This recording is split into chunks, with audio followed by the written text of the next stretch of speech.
Kasayan, nagpalit ka ba ng headlight?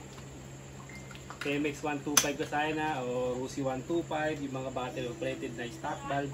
Nagpalit ba kayo ng headlight, park light, tsaka ng tail light na LED? Ayan siya. LED yung headlight natin. Tapos LED yung natin tail light dito. Sa ilalim na natin tingnan para ano. Kita ba? Tinan mo, kita. Yan. Ito. Ayan yung LED tail light.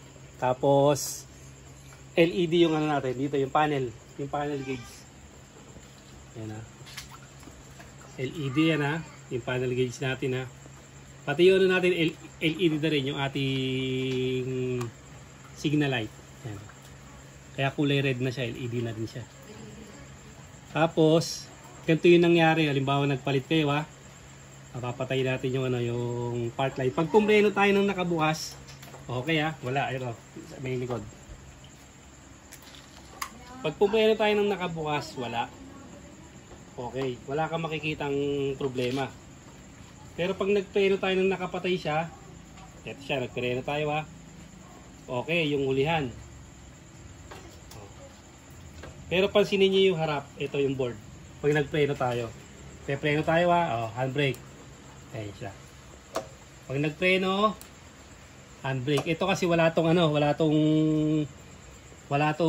park light sa head kasi nga pang TMX yung ano, ito. Pang TMX na to, pinalitan na to ng pang TMX 155. Kaya wala siyang park light.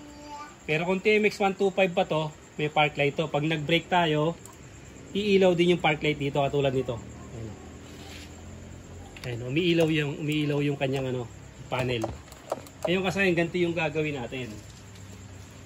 Pupunta lang tayo dito sa may ano, sa may upuan natin ano. Silang natin yung upuan. Pag alis natin dito, hanapin natin dito yung ano, yung park light. Ang kulay ng park light natin, kahit mga Rusi, Motorstar, ay kulay brown. Ito sa regulator to ha. Ito yung nakahiwalay. Ito to. Diretsuin nyo to. Yan. Tapos pag na-diretso nyo yan, na-diretso nyo na yan ha. Ito.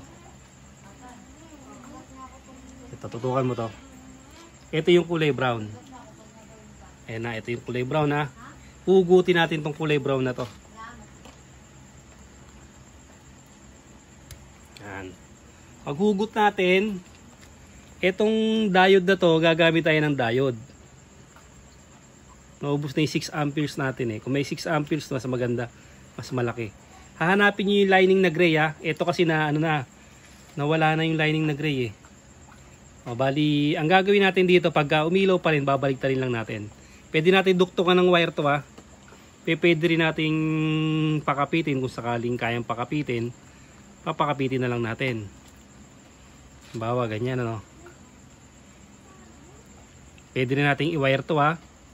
O, testing lang muna natin. Tapos pwedeng wire to wire yan. Pag nag-brake tayo, pansinin nyo kasaya no. Yan, wala na yung ano natin, wala na yung dashboard. Hindi na siya umiilaw ng ganyan no. Hindi na siya umiilaw. Pag brake natin, okay na. Ngayon kung halimbawa magkabaliktad kayo ng lagay. Halimbawa nagkabaliktad kayo ng paglalagay ano. O, ganito ang mangyayari pag nabaliktad yung diode ha. Pag nag-brake naman kayo, ayan. Pag nag-brake tayo, iilaw pa rin siya. Ayan, pagka ganyan, baliktarin nyo lang yung diode. Ibig sabihin, mali yung lagay ng diode ha. Pabaliktarin nyo lang siya. Depende sa inyo kung anong gagawin nyo. Kung ayaw nyo yung ano, kung gusto nyo paipit lang, papaipit nyo lang sa kanya. O yung iwa-wire nyo to, pakapitin nyo sa kabilang gilid, pwede rin. Importante, mailagay yung diode. Yung kulay gray, papuntahin sa kulay brown. Siya, bawa ganyan no. Park light to ha, hindi pwedeng madikit sa ground. Halimbawa, ganyan lang ginawa natin ha. Tape pa natin halimbawa. Kapag nag-brake tayo, okay na siya kasayan. Okay na yung brake natin ha. Tapos hindi na umiilaw yung ating indicator. Dapat magkukulay green yan. Nagpalit tayo ng park light. Ano na to ha? LED na to. LED rin to. Tapos LED rin yung ating headlight. And dual color na siya. Dual color na siya, white yellow.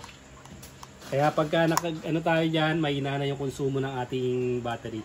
O ganito lang gagawin nyo kasayan ha. Isang diode lang ang solusyon dyan. Para pag nag-brake tayo, hindi ilaw yung ating hindi ilaw yung ating board. Hanggang dito lang mga kasayan. Salamat sa panonood.